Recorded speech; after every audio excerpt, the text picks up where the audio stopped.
Assalamu alaikum. Welcome to Londonia. Today we will be covering Darwinism. We will start off with the recitation of the poem and then we will get into the thick of theism, naturalism and Darwinism. فصل نظرية داروين.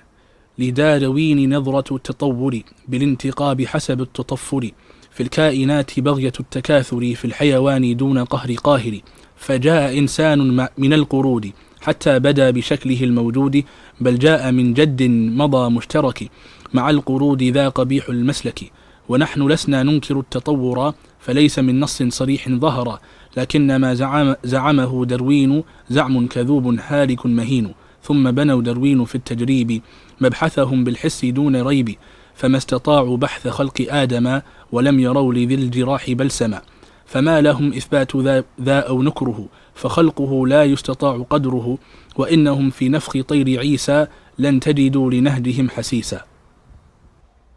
So there we just heard some verses from the poem Londonia in terms of Darwinism. In today's session I'm going to be covering its relationship with theism and naturalism. Now what I want to do in the beginning is I want to go through some history, right? And it's good to always go over the popular perception and then actually look into what it is academically, because that is the major problem. There's a huge difference between the way that this theory is actually promoted in the public, the way it's analyzed, the way people understand it, and the academic understanding of this theory. So as a quick sort of question, when was the first time in the public eye, not asking for you guys because you guys mashallah are learned, when was the first time that evolution as a concept was actually discovered? So if you were to go out and speak to some random person here in North London, what would they say? What sort of timeline would they give? They would probably say like around the time of Charles Darwin. Around the time of Charles Darwin. Excellent. That's the general idea. I think everybody agrees with that. Okay. And would there also be an association between Darwin's theory and atheism and naturalism? Naturalism, I think it's important to define. So naturalism would be the philosophical position that explanations have to be using natural causes and natural properties and processes and these types of things, denying anything supernatural, a god or soul or anything like that.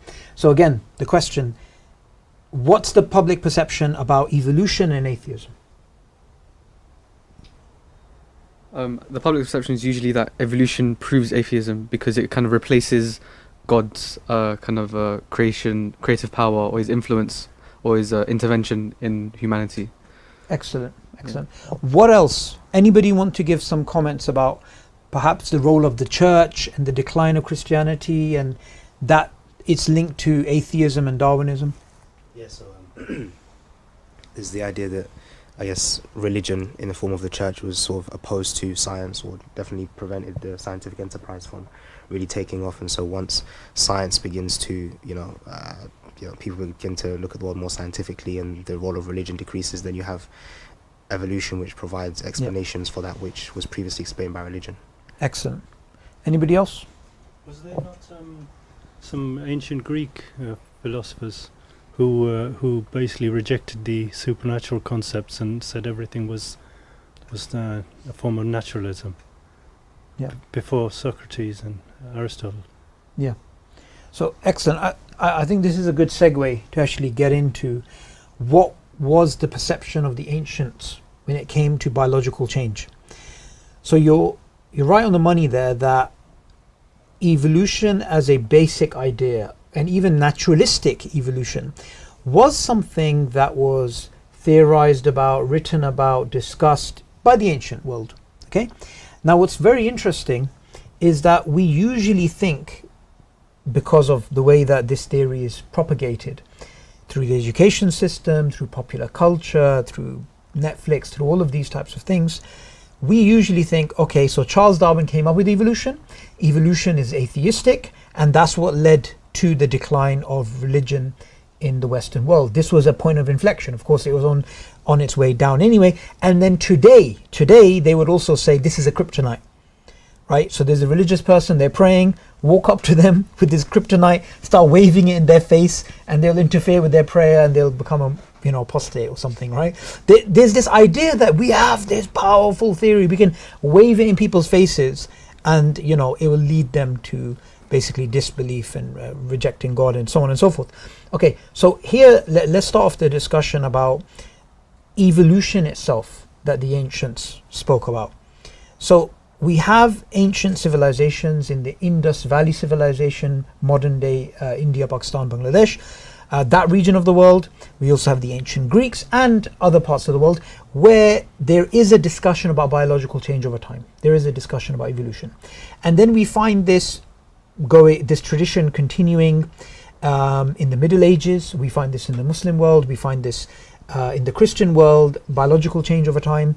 And then when we come to say around the time of Darwin, about 50 years before Darwin, we had a French biologist, Jean-Baptiste Lamarck, from which you get Lamarckian evolution.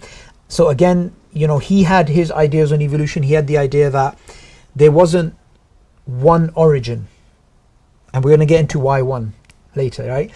He had the idea that there was multiple origins, and you had parallel lines of evolution taking place. And he had a mechanism as well. So he had a history, which you could call a forest of life, right? And he also believed in a mechanism, which we today refer to as neo-Lamarckism. So he had his inheritance of acquired characteristics. The giraffe. It's reaching for leaves, and its neck is getting longer, and so on and so forth. However, here's something very interesting. Evolution being something today in the public eye, which is supposed to be linked to atheism, is an idea which is new. This is very interesting. It is new. Why? Because in the past, before Darwin, Jean-Baptiste Lamarck and the ones before him, going all the way back to the Indus Valley civilization, going back all the way to the Greeks, this idea of biological evolution being equated to atheism or naturalism was not there. Yes, you had some theorists who were naturalists who did not believe in God, and therefore they had their own sort of, if you like, atheistic evolutionary ideas. But this idea that evolution equals atheism, that if someone believes in some form of evolution, some form of biological change, that equals atheism, this is a radical shift in the history of evolutionary thought. This is very interesting. So, quick sort of question. Who introduced it? Who came up with this idea? Who actually started, pushing this out? Didn't, sorry, I may be mistaken, but didn't Darwin's grandfather have similar ideas, Erasmus Darwin or something? So, Erasmus Darwin, he was also someone who contributed to the theory. Again, what we find is, interestingly, he was a Freemason, for anyone that wants to look up his history. So, we find him speaking about evolution as well. But again, this link between evolution and atheism is not there even with him. And now, what's interesting is it's not there with Darwin either. Okay, now this is very interesting. So, when Charles Darwin was a Christian, a creationist, he obviously did not believe in the type of evolution that he later on believed in. However, there was a point when he left Christianity and he had these evolutionary ideas floating in his mind, like, for example, that famous tree of life, that picture that we have next to it, it says "I think," right? And that's from his notebooks that were found. So he had that idea. He had the idea of natural selection. He had the idea that you have a lot of competition, you have a lot of demand, and the supply is not there, so then you get this sort of competition. He got that from the economist Thomas Malthus. So capitalism gave the idea to Darwinism, and Darwinism then fueled capitalism, so you have this positive feedback loop going on. What's very interesting nonetheless is that Darwin himself believed in God when he first presented the origin of species, the main concepts, the main ideas, when he first presented it in 1858 here in London at the Royal Society. The Royal Society is the oldest scientific society in the world, right? It's a very prestigious society. So 1 year before the famous 1859 year that he published the origin of species, he presented his ideas at the Royal Society, and at that time he was a believer in God. He was a deist. He believed in God, but he did not believe in religion, did not believe in the standard, if you like, creation idea. But he did not accept atheism. And he never accepted atheism. This is very interesting. Now, the next year he published The Origin of Species. And when he published The Origin of Species, he again did not become an atheist. There's clear-cut evidence that he actually believed in God throughout that period, which is very interesting. So this idea that Darwin himself is an atheist and Darwinism leads to atheism, classical Darwinism leads to atheism, this is not actually Darwin's idea. Okay, now what's interesting is that in Darwin's time, it wasn't just known as Darwin's theory of evolution. There's another person who is there, and it was known as Darwin and this person's theory.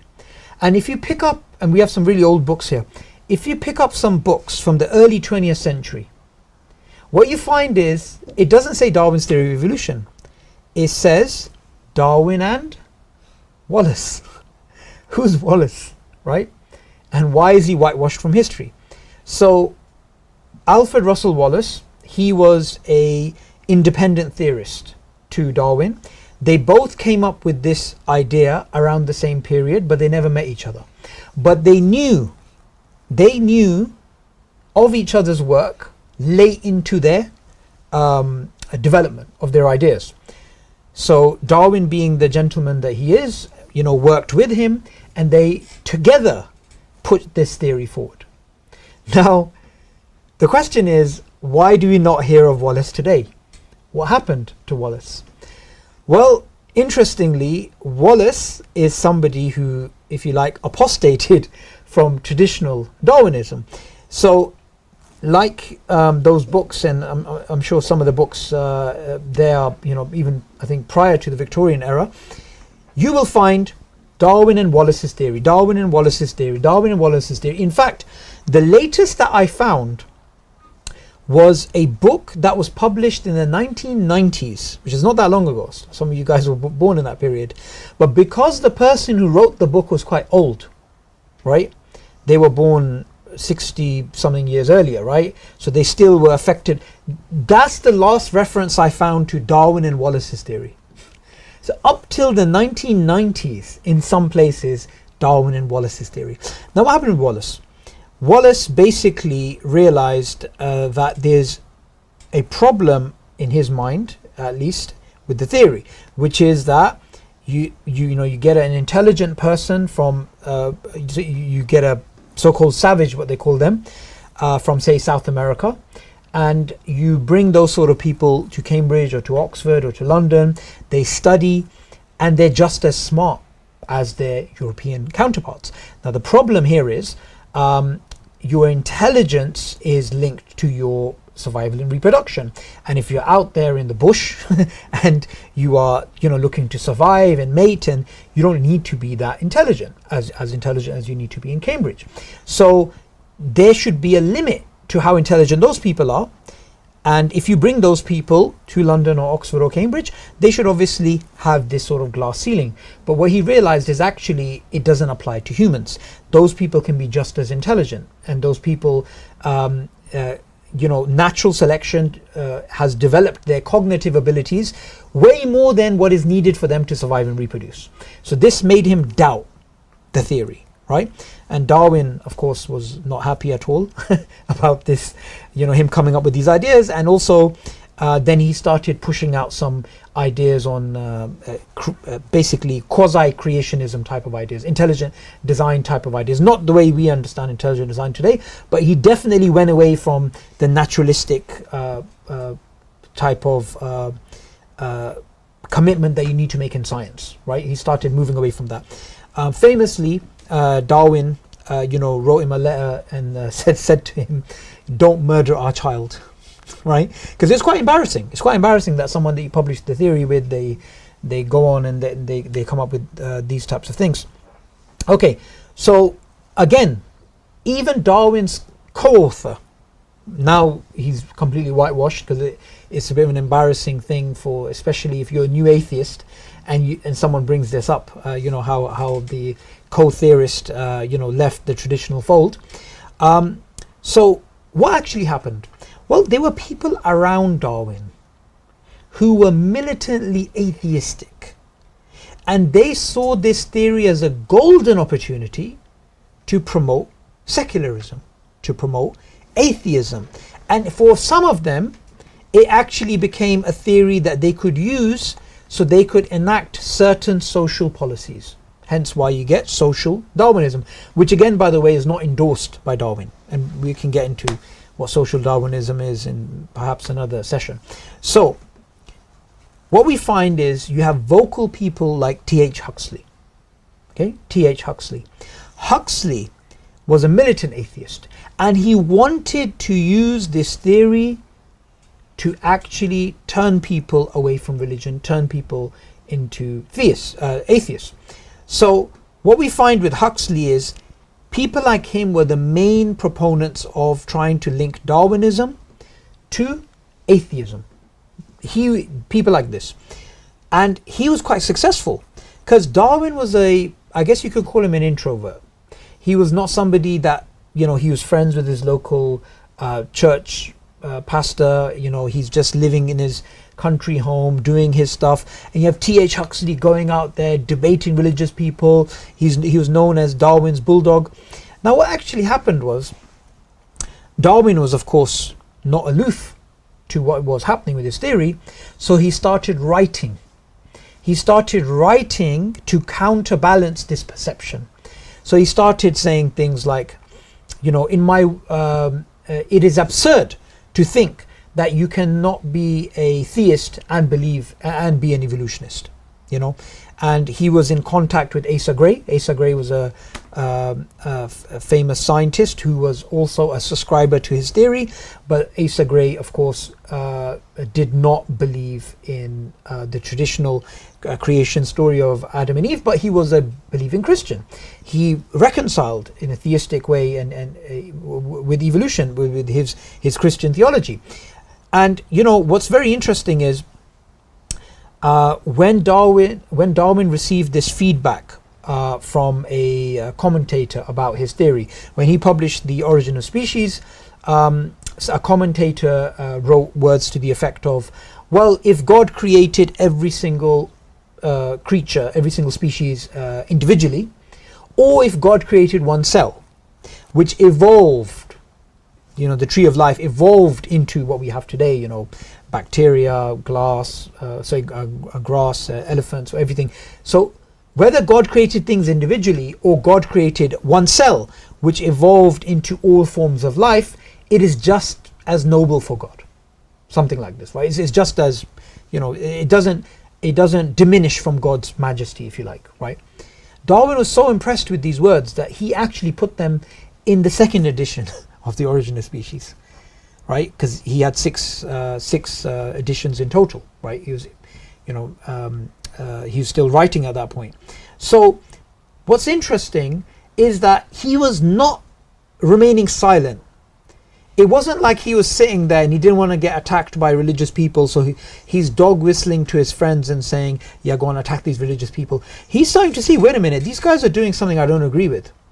So he starts actively writing it. And what we find is that they are really poor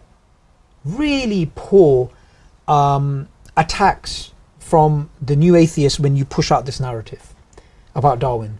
They would say things like, to the effect of, well, he was afraid, and that's why he wanted to sort of pander to the religious people.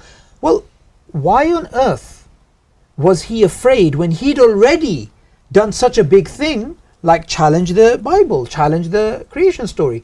Secondly, we have letters written by him to his friends, which are private, which were never supposed to be public, which were actually rediscovered after some time.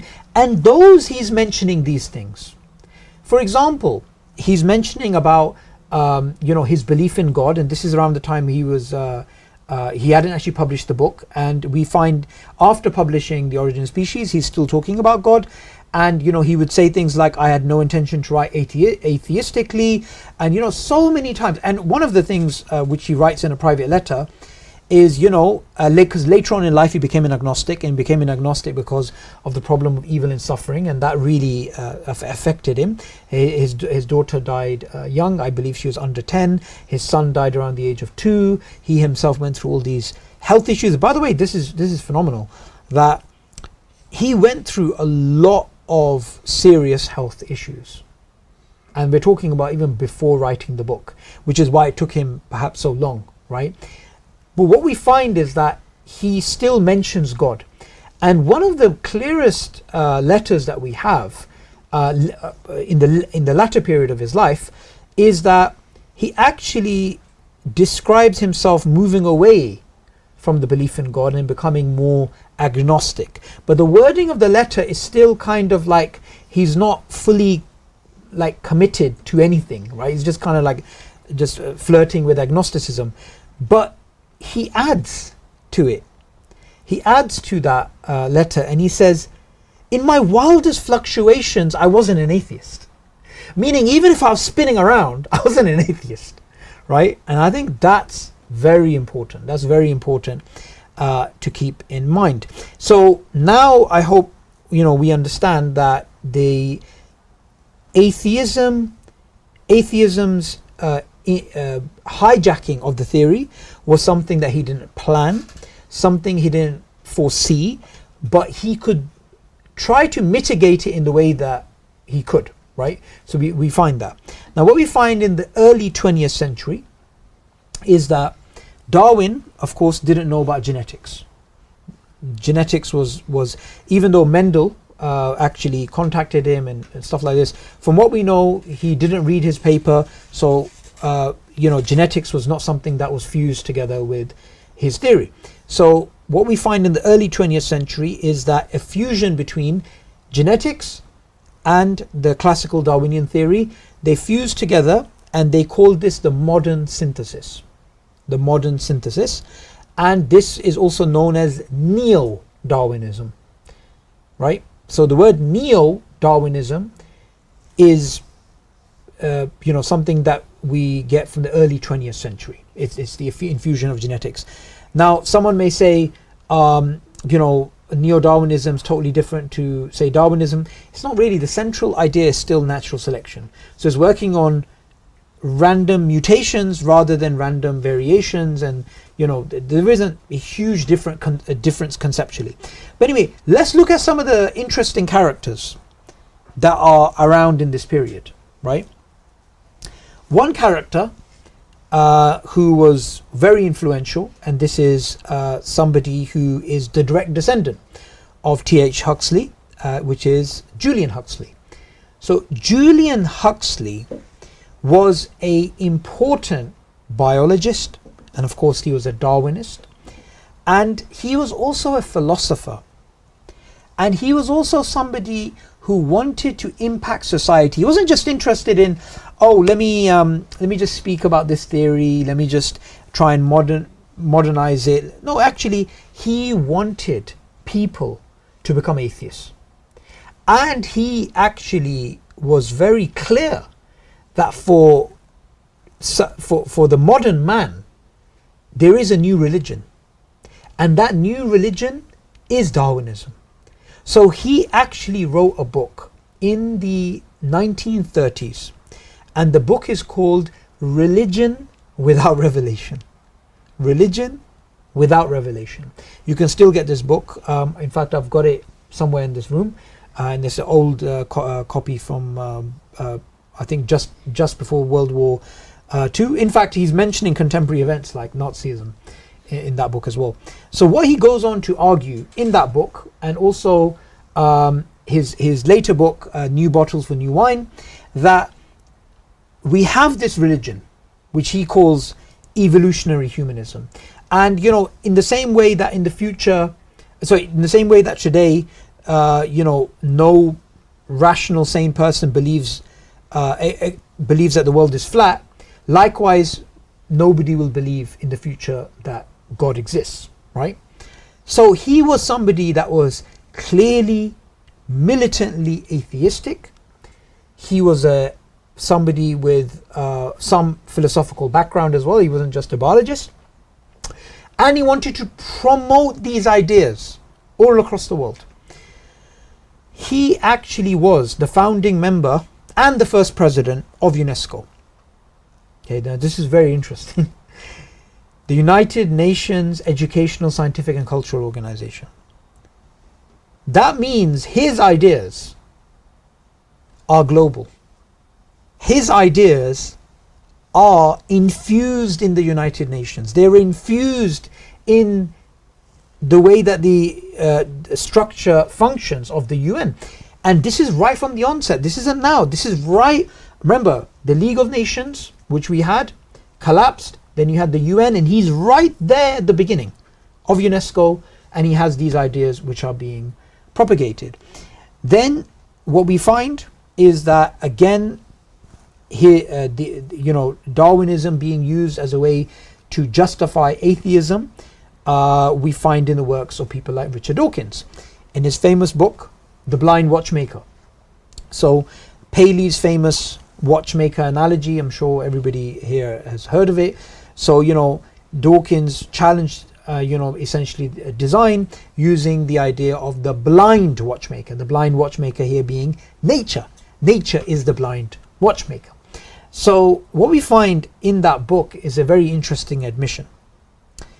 And what Dawkins essentially says is, Darwin allowed us to be intellectually satisfied atheists. Okay? Darwin allowed us to be intellectually satisfied atheists. So clearly there is an emotional attachment to this theory. Imagine a Buddhist says string theory allows me to become an intellectually satisfied Buddhist. You'd be thinking, why are you basing your philosophical position on something from science? And you can ask a whole host of questions. But you again find that there's that link that he makes between atheism and Darwinism. And also what we find is that in his 2006 book, The God Delusion, the central argument of the God Delusion uses Darwinism as a reason to deny God. So we find that, right? What we also find in an interesting clip online in which he's talking with Lawrence Krauss, and he makes a very interesting admission. He says, look, you don't have to be an atheist to believe in evolution, which is the opposite to what he's been saying all this time, right? You don't have to be an atheist to believe in evolution. However, if people believe to accept evolution means they have to accept atheism, then all I need to do is to convince them of evolution, and I can make them all into atheists.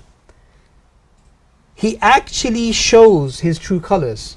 All of those things that he has been writing, especially in the God Delusion, he is saying something that he doesn't actually believe in. He actually admits in that video that he knows evolution doesn't lead to atheism. He knows that there is no necessary link between the two. Yet that has been his main argument, because as he says with his own words, if they actually think to believe in evolution means you have to become an atheist, then all I have to do is convince them of evolution. So he's given away that he has a malicious intent. He is somebody that doesn't actually believe in what he writes.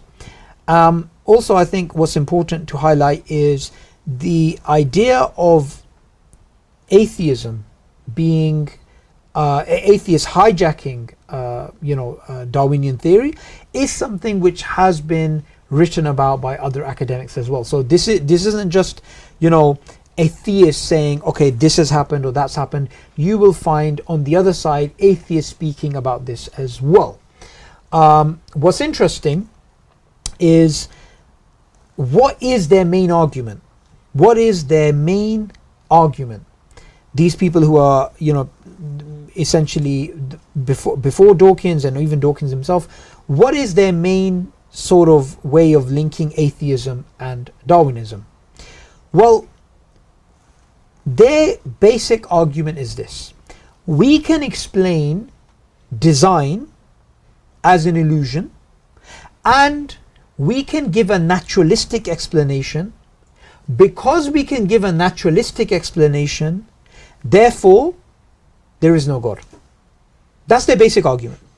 So their basic argument is, we can explain biological change over time, biodiversity, the origin of body forms. You can explain all of these things without reference to God, therefore there's no God.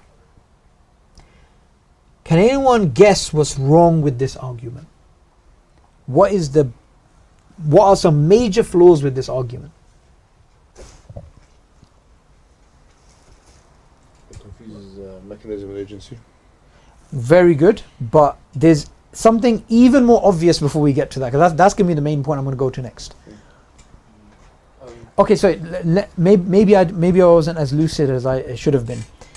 If someone's saying Darwin destroyed the design argument, therefore there's no God, what's the problem with this?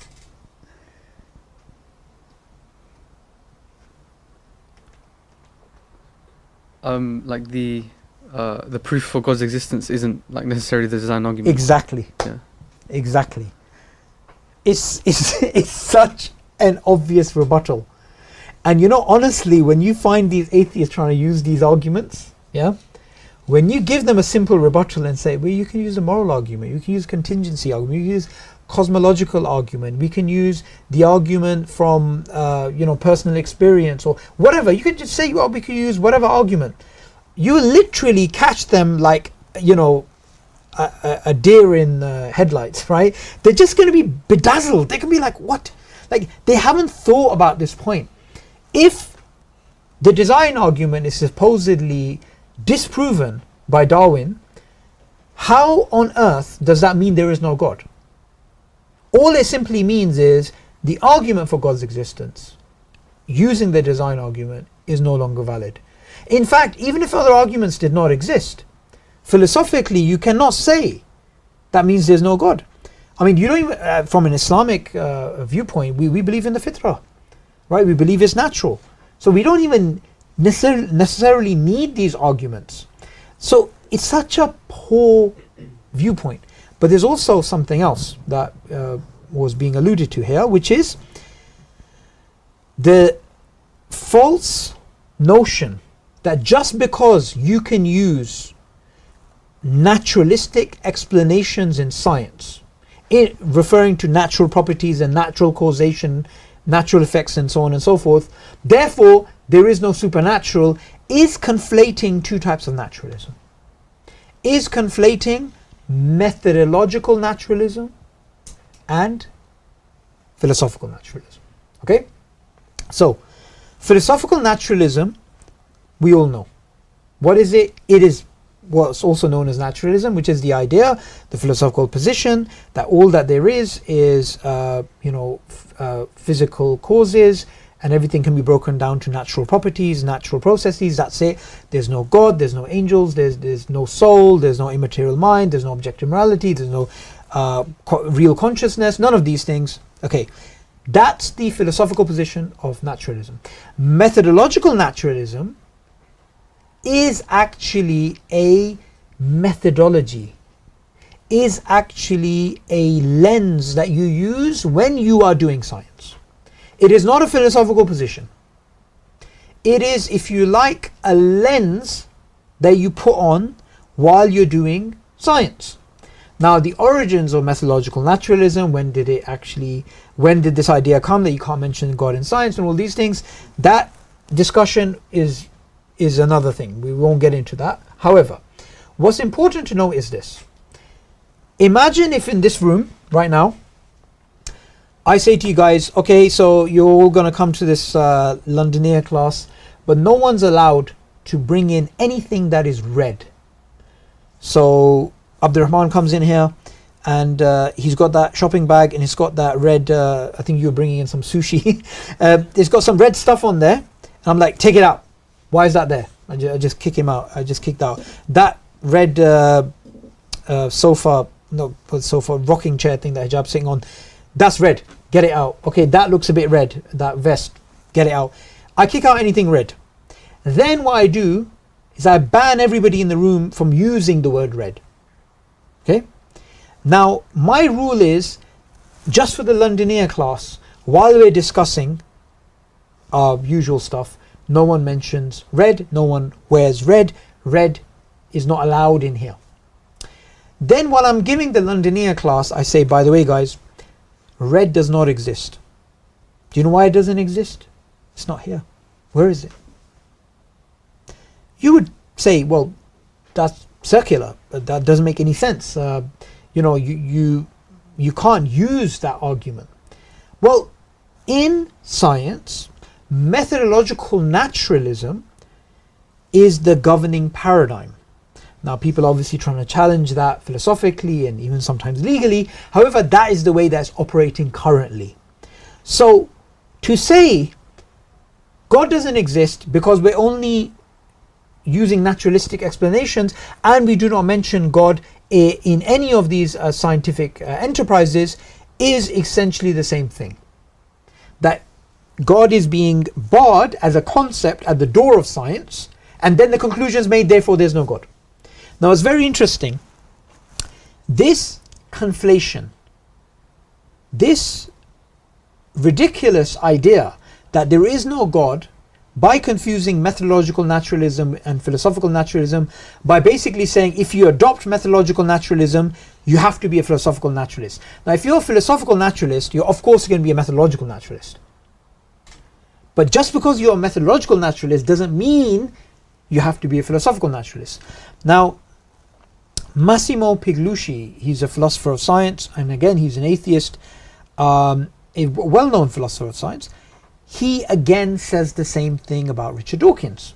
He says this fallacy, that this fallacious reasoning that he's using of equating methodological naturalism and philosophical naturalism, and this idea that science leads to atheism, Darwinism leads to atheism.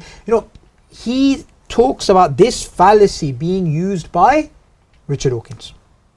So the fact is, it's not just theists who are pointing out this fallacious reasoning.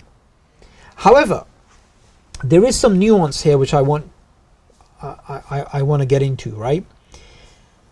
It's not just the case that they're using a fallacious argument.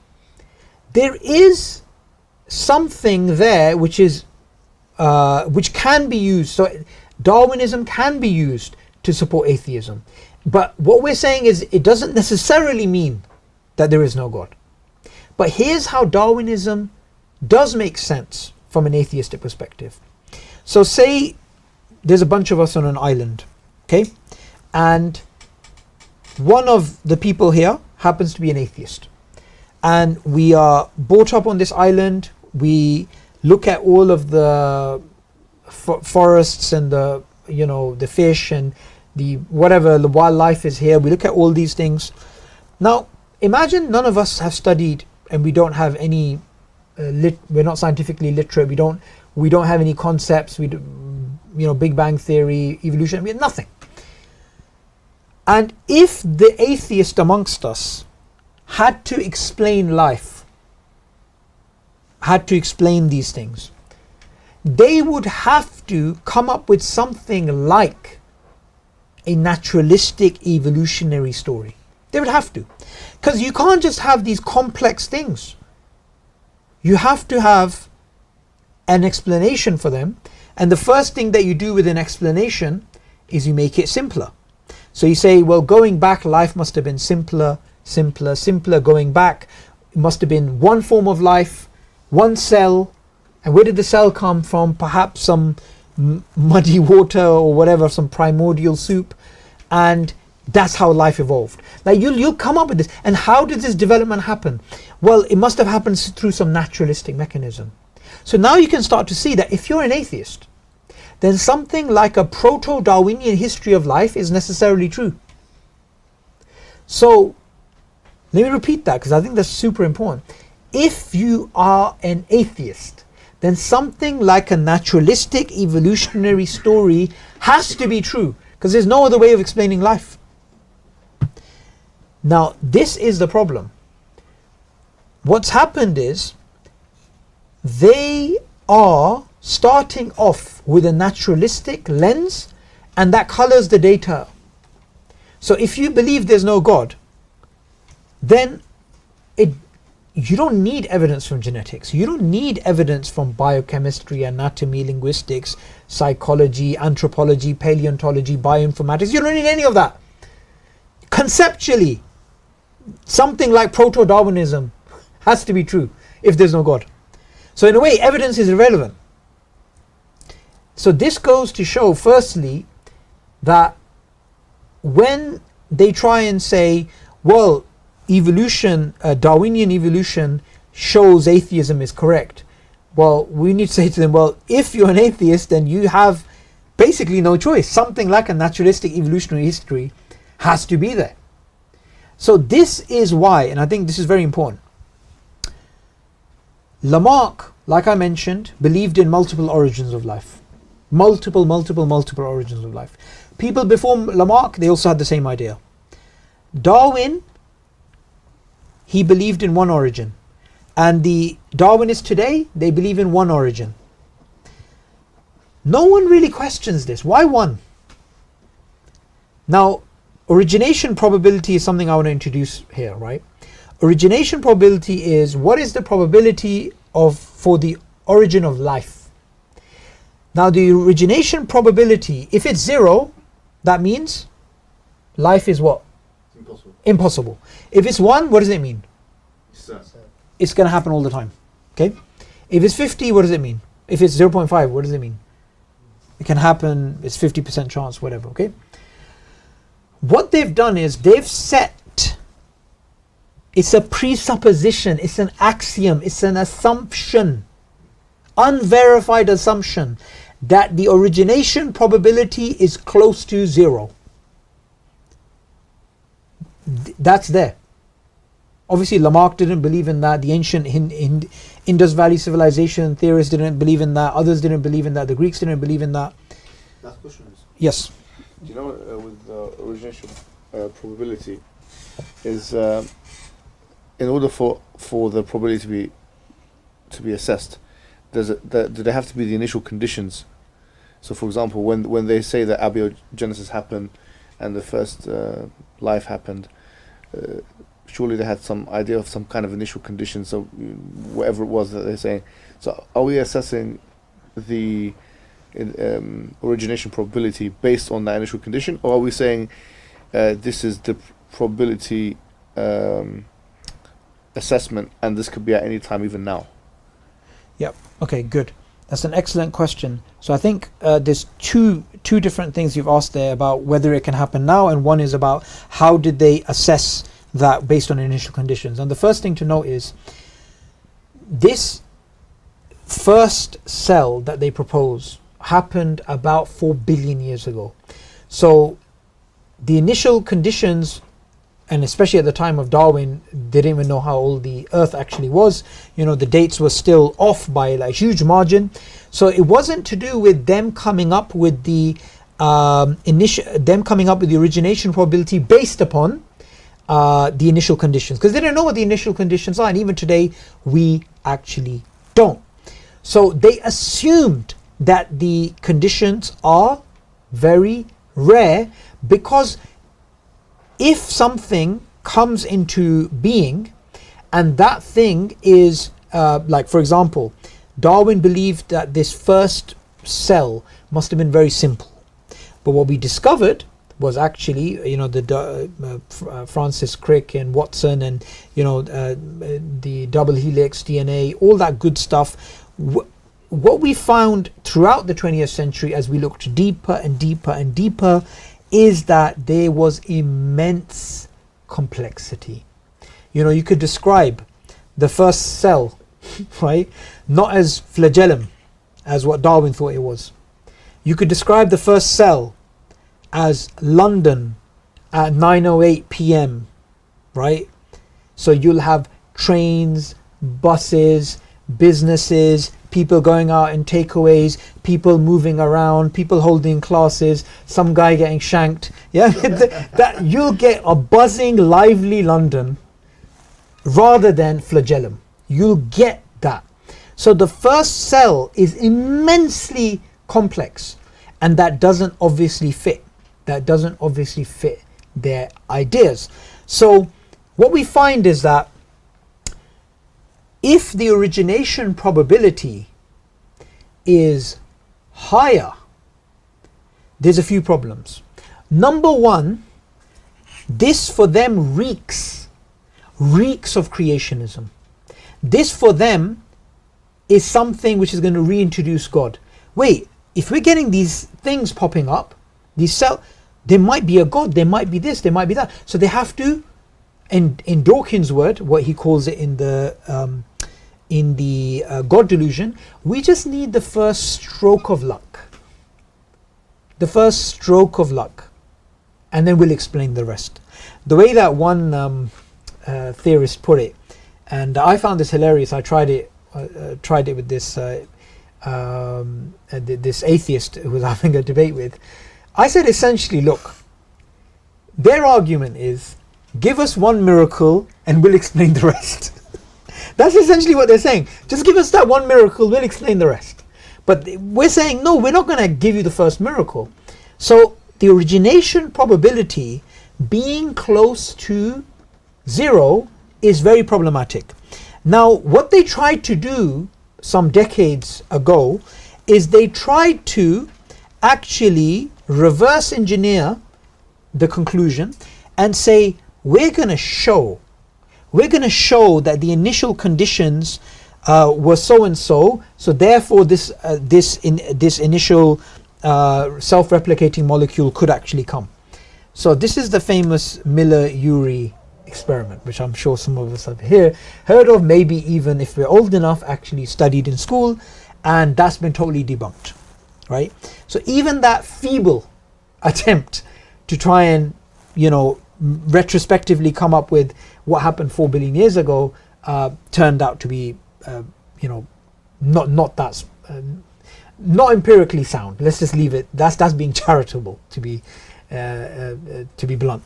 So they don't have evidence for this. They do not have evidence for this.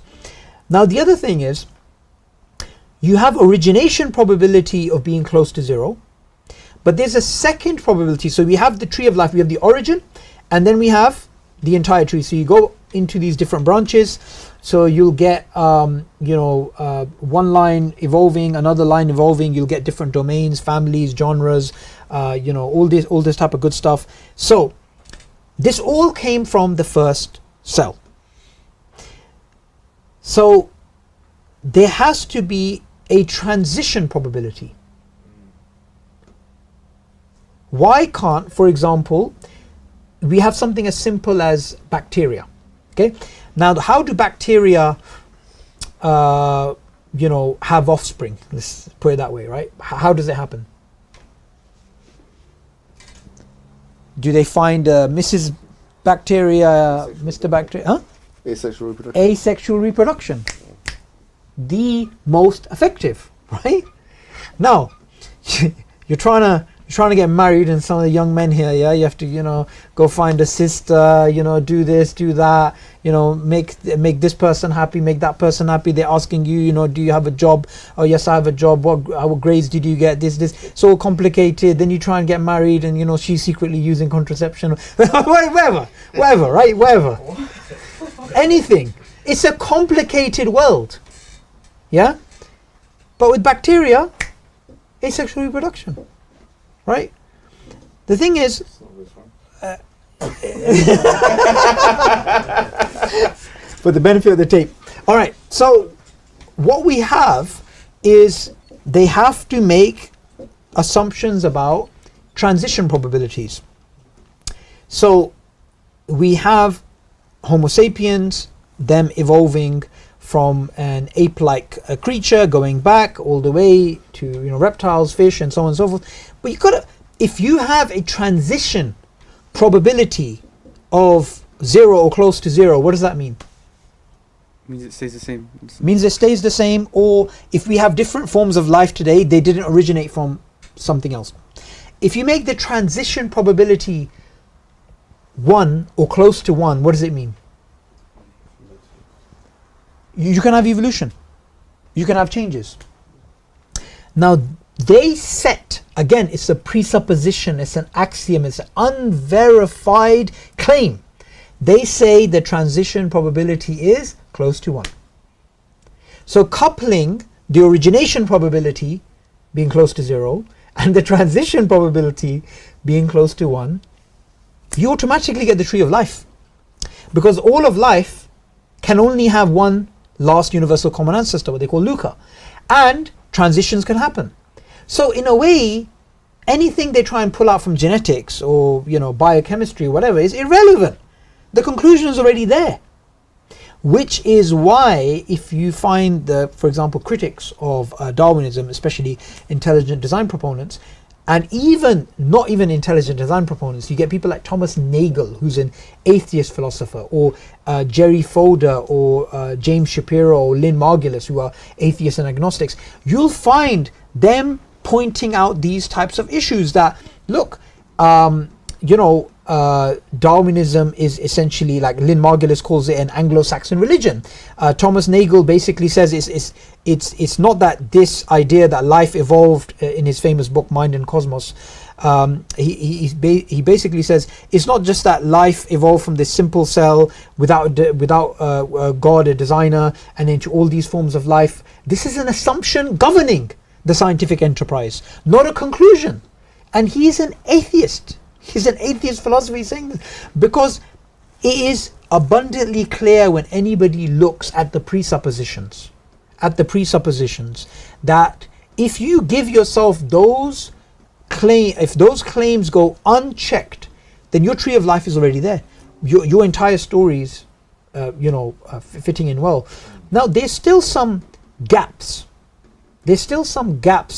In when they make their entire history. So one of the gaps is obviously that when we have this tree of life and they evolved, these creatures, the problem is we have something here in the tree of life and something here in the tree of life, and they both seem to have the identical biochemical markings. They both seem to have a similar DNA sequence. They both seem to have a similar anatomy, but they can't possibly have a recent common ancestor because they're on different branches. So then they'll come up with things like homoplasy, or what they call convergent evolution, which is natural selection hit upon the same conclusion. So you have independently the human eye, or not human eye, the eye evolved independently in all these creatures.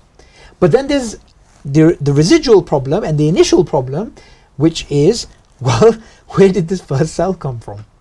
This immensely complicated cell, which I referred to earlier as London at its busiest time, right? Where did that come from?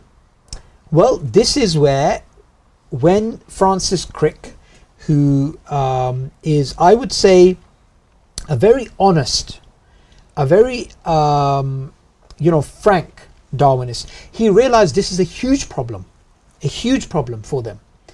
If they're going to try and make everything simple and you go to the first cell and it's immensely complex, you've got some explanation to do. So he didn't have a problem in a designer. He didn't have a problem with something greater than human beings, which he actually referred to as his theory of panspermia. Panspermia. Now remember, this isn't just some random scientist working in their mum's basement. This is a Nobel-winning scientist who discovered the structure of DNA. That famous story, you're studying in Cambridge, mashallah. You have that thing where these guys were in the pub and they were doing. They came and made the announcement and they discovered the double helix and all that famous stuff. This Francis Crick basically says that initial life was seeded on Earth by aliens who sent it down on rockets.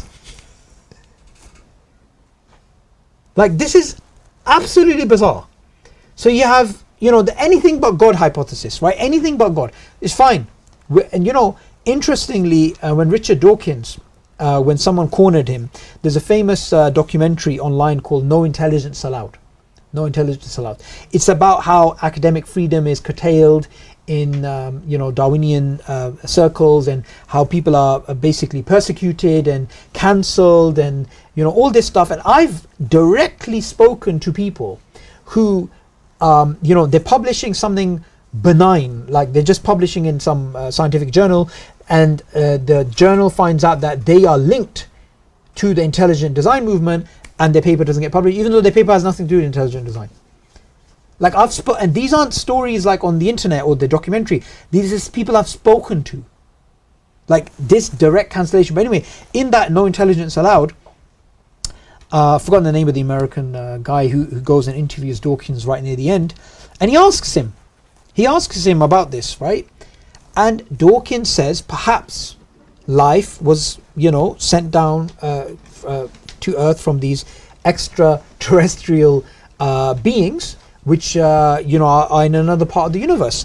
And what's interesting is when he's pushed on that, when he's actually asked, well, where did they come from? So if life came to Earth via these extraterrestrial beings, these aliens, where did they come from? And Dawkins gives the most splendid reply you can imagine. Well, they must have evolved via some Darwinian mechanism. Right? So what we find is that when we look at the entire story that they come up with, they already have the conclusions, and it's about finding the evidence. It's similar to how if we're to play Cluedo and I'm to just decide from the beginning that the butler committed the murder, and that's it, and everybody else's view or evidence I'll say is I'm going to reverse engineer it for that conclusion. That's essentially the way that the field is working at the moment. That we have this huge issue where even the scientists who are working within the field, they wouldn't be aware of these presuppositions. They wouldn't be aware of the link between naturalism and Darwinism. They wouldn't know how these things are linked. They wouldn't even know about the fallacy of equivocation. They wouldn't even know about methodological naturalism, philosophical naturalism. They wouldn't know about any of these things.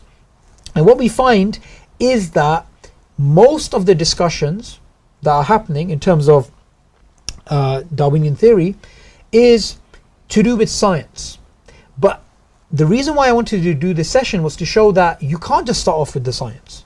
You have to get into the philosophy first, because it's the presuppositions that they hold that will help you see what is actually going on. If the scientists are staring at bacteria, then it's the job of the philosophers to observe the scientists and look at how they're coming to conclusions. And once we see how they're coming to conclusions, we can actually start to see the entire story unfold. What is the role of origination probabilities, transition probabilities? How do they come up with these things? Why is it the case that if you are a naturalist, then something like a Darwinian history of life, fair enough, you can replace it with something else, but something like a naturalistic evolutionary history of life in which you simply have natural selection, the survival of the fittest amongst an offspring, random mistakes in the DNA copying mechanism, and voila, you have all of life. And it's honestly, guys, when you study this stuff and you look at the claims being made about natural selection and the actual evidence that they actually have, it is underwhelming. It is actually underwhelming. Now, I wanted to end upon a quotation by Richard Lewontin. Richard Lewontin he just passed away recently. He was a Harvard evolutionary scientist, an atheist, very well respected. In fact, You should be able to find some stuff by. Here you go. Stephen Jay Gould is one of the people who co-authored with him, and he's a big name. He's a big name within the field, and he captures this link between Darwinism and naturalism. And the quote's a little bit long, but it's definitely worth reading. Our willingness to accept scientific claims that are against common sense is the key to understanding of the real struggle between science and the supernatural. We take the side of science in spite of the patent absurdity of some of its constructs, in spite of its failure to fulfill many of its extravagant promises of health and life, in spite of the tolerance of the scientific community for unsubstantiated just so stories, because we have a priori commitment to materialism.